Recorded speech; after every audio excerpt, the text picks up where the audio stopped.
अपनी बुद्धि की बात मत मानो, गुरुदेव की बात मानो। क्यों? क्योंकि गुरुदेव तो जीवत्व से हटाकर भव सिंधु से पार करके प्रेम सिंधु में डुबोने की चेष्टा कर रहे हैं, और हम अपनी बुद्धि लगाएंगे तो फिसल करके माया के ऐसे गड्ढे में पहुंच जाएंगे जहां से निकलना कठिन है। गुरुदेव क्या करते हैं? अपने बंदे की दृष्टि को घुमा देते हैं। कैसे घुमा देते हैं? हमारा कोई नहीं, ये संसार स्वप्नवत है, बिल्कुल असंग, बिल्कुल असंग। ये प्रलोभन इंद्रियों के भोगों का बिल्कुल मिथ्या है। एकदम सावधान, अंतर्दृष्टि में आ, बाहर दृष्टि बंद कर। और जब कहीं गिरो जैसे, तो वहां गिरे मत पड़े रहो, तुरंत खड़े, अरे कुछ नहीं बिगड़ा, इस बार फिसल गए, वैसे दौड़ लगाएंगे, निकल जाएंगे, फिर गिर गए, फिर कुछ नहीं, 1000 बार गिरेंगे तो भी कदम प्रभु की तरफ ही बढ़ेंगे। और मन क्या कहेगा? अब तो तुम चलने लायक ही नहीं, हमारे में लगो, कभी इसकी बातें मत मानना। भगवान नाम जापक को किसी की सामर्थ्य नहीं परास्त कर सके। मेरे प्रीतम की इच्छा है कि हाथ पैर टूट के तू राधा राधा कमरे में बोल, तो ये बात मान सकते हैं, लेकिन कोई देवता, कोई प्रारब्ध, कोई ग्रह, कोई नक्षत्र मुझे परास्त कर दे, ऐसा कोई त्रिभुवन में नहीं। छाती में दम है तो भक्ति में कदम रखो, अगर ऐसे कायर पुरुष की तरह जीना है तो भक्ति काय को करो, ऐसे नहीं दिया जाता। भगवान की भक्ति के लिए ऐसे नहीं। पीछे पीछे हरि डोलता है अपने नाम जापकों के। बिल्कुल बिल्कुल विश्वास करो, भटकने की जरूरत नहीं, अन्य साधनों में भटकने की जरूरत नहीं, जल्दी विश्राम मिल जाएगा भगवद आश्रय। भगवान नाम जापक को किसी की सामर्थ्य नहीं परास्त कर सके। मेरे प्रीतम की इच्छा है कि हाथ पैर टूट के तू राधा राधा कमरे में बोल, तो ये बात मान सकते हैं, लेकिन कोई देवता, कोई प्रारब्ध, कोई ग्रह, कोई नक्षत्र मुझे परास्त कर दे, ऐसा कोई त्रिभुवन में नहीं। जैसे भी हम कामी क्रोधी लोभी हैं, घसीटा तो आपने ही है। जितना आप हमें घसीट रहे उतने मैं आपकी तरफ घसीट रहा हूँ, जितना आप छोड़ रहे उतने संसार की तरफ जा रहा हूँ। अगर आप पूरा घसीट रहे तो पूरा आपकी तरफ आ जाऊं। मैं तो ऐसे हाथ उठाए बैठा हूँ, आप घसीटो ना मुझे। हमको इतना बलवान बनना है कि सुख और दुख दोनों हमको छू न सके। भारी से भारी सुख की व्यवस्था है तो अहंकार में हर्षित होकर किसी का अपमान न करे कि हम धनी, हम पदाधिकारी, अमुक। भारी से भारी दुख आया तो हमें किसी के सहयोग की जरूरत है। हम फिर अपने कदम बढ़ाएंगे, हम फिर जुड़ी हुई अपनी भावनाओं को सजाएंगे।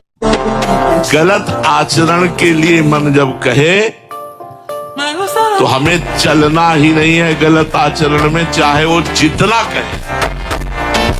वो इतना कहेगा कि आप व्यथित होकर वही कर बैठेंगे। मन की चाल पहले वो धीरे से फंसाता है और फिर हावी हो जाता है। ऐसे ही, अरे ऐसा थोड़ी करेंगे, बस वहां से टहलाते हैं, वो धीरे से वहां ले जाएगा, वो ले जाकर अपने बस में कर लेगा। हरि से पूछो कि तुम्हारा गुरु कौन? बोले शंकर। और शंकर जी से पूछो तुम्हारा आराध्य देव को? बोले हरि। और हम आपस में लाठी चलाएं। वेद कहता है एक हम बहुत श्यामा, मैं एक बहुत रूपों में हो जाऊं। अपने को पहचान लो, तुम वही हो। तत्त्वमसि, तत् माने वो परमात्मा, तुम माने तुम, अस माने हो, तुम वही हो। अपने को भूल कर स्त्री पुरुष मान रहे हो। भगवत विमुख कोई आचरण ना होने पाए, यदि हो जाए तो प्रभु से प्रार्थना करो, आगे से ना हो ऐसा प्रयास करो, फिर हो जाए तो फिर प्रार्थना करो। हारना नहीं, हार शब्द नहीं आना चाहिए इस मार्ग के प्रति कि हार गया, हारना नहीं। चला भी मत डरना, श्री भगवत प्राप्त महापुरुष कह रहे हैं सफलता तुम्हारे बिल्कुल सामने है, और तुम्हें ऐसे नहीं दिखाई दे रही जैसे अमावस्या की पूरी रात्रि हो गई। अमावस्या की चारों पहर रात्रि कट गई है, सूर्य उदय होने वाला है। तुम निराश, हताश, उदास, खिन्न मत हो। गलती का सबसे बड़ा दंड नजर फेलने। प्रेमी जनों के लिए बहुत आहत करने वाली बात। मारो पीटो अपमान करो चलेगा, लेकिन नजर घुमा लो फिर देखो मत, तो फिर ये नहीं चलेगा। फिर तो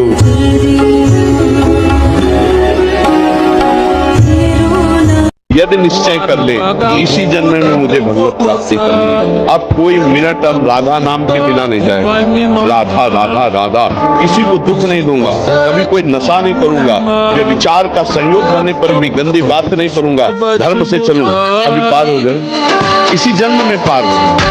लड़खड़ाओ मत, जो कदम रखो मजबूत रखो, उसमें मत, इतना हिम्मत रखो तुम भगवान के अंत, जो कदम रखो पीछे मत आने, चाहे जितना कोई घसीटे हम वहीं, काम क्रोध लोग ये घसीटते पीछे के लिए, हम जो कदम रखते हैं वो मजबूत सॉलिड, हम पीछे ना कदम बढ़ाए, हमारा कदम आगे ही सकेगा, पीछे रहे तो भगवत नहीं। ऐसे मनोरंजन फेंके जाते हैं सामने, या ऐसा भय फेंका जाता है कि 2 में कदम पीछे वापस कर ले, फिर माया में अगर कदम आगे बढ़ा वो बिरला होता है। आप समय गंवाना इतना अच्छा समझते हैं? वही महान से महान हुआ है जिसने समय का आदर किया। ध्यान रखना, एक एक मिनट संभाल संभाल के खर्चा कीजिए, ये इतना कीमती है कि अगर तुम्हारा आखिरी मिनट है और तुम्हारे पास पूरी त्रिभुवन की संपत्ति हो तो आप दांव पे लगा दो कि 1 सेकंड और बढ़ा दिया जाए तो नहीं बढ़ेगा। आप उसके महामहिम स्वरूप समय को ना समझकर कहां खर्चा कर रहे हो? आपने एक बार राधा कहा तो यमराज के पूरे रजिस्टर में एक बार राधा लिख गया। अब जब हिसाब होगा तो खोपड़ी खराब हो कर देगा, एक बार का राधा। श्री धृतराष्ट्र ने पूछा संजय से कि तुम्हारा अनुमान क्या है, क्या हो सकता है इस युद्ध में? बोले विजय श्री अर्जुन का वर्ण करेगी। बोले क्यों? बोले कृष्ण है ना साथी। इस समय आपका मन आपका शत्रु है, जो सदैव विषयों का भोग करता हुआ संसार के राग में फंसा रहा है। अब आप सत्संग सुनकर भगवत मार्ग में चलना चाहते हो, ये उसको पसंद नहीं, वो आपको गलत मार्ग की सलाह देगा, वो आपको नाना प्रकार के अविश्वास पैदा करेगा, नाना प्रकार के उदाहरण पेश करेगा, आपको ये समझा देगा कि संसार सत्य है, भोग सत्य है, ये सब नाटक है। आप उसकी बात नहीं माननी। जब वो आपको समझाने लगे तो आप राधा राधा राधा राधा। आपकी इच्छा ने फंसाया। परेशान काहे में हो? इच्छा में। अभी कोई इच्छा नहीं, अभी आप आनंद हो, अभी आप आनंद में डूब जाए। इसी क्षण बिना किसी साधना के इच्छा नहीं होनी चाहिए। सिर पर चाहे आकाश टूट पड़े, चाहे पैरों के नीचे से पृथ्वी खसक जाए, चाहे सर्वनाश का कारण उपस्थित हो जाए, पर तू मेरे नाम को नहीं छोड़ना। देख लेना जब पृथ्वी खसकेगी तो मैं तेरे को अपने गोद में लूंगा। जब आकाश टूटेगा तो मेरी छाती होगी तेरे ऊपर। तू निश्चिंत हो जा, केवल मेरा नाम जप। चाहे जितनी अनुकूलता दे दो, ये दुष्ट स्वभाव मन और इंद्रियां ना अपने ना दूसरों के कभी सुधरने वाले नहीं। से गांव में कहा जाता है कि लातों के भूत बातों से नहीं मानते। ऐसे ही ये जो भोगों का भूत है ना, विषयों का भूत है, देहाभिमान का भूत है, डंडा से ही मानता है। जब चिंता, शोक, भय, विपत्ति, रोग कदम कदम पे इनके डंडे लगते तब इनके होश आते हैं।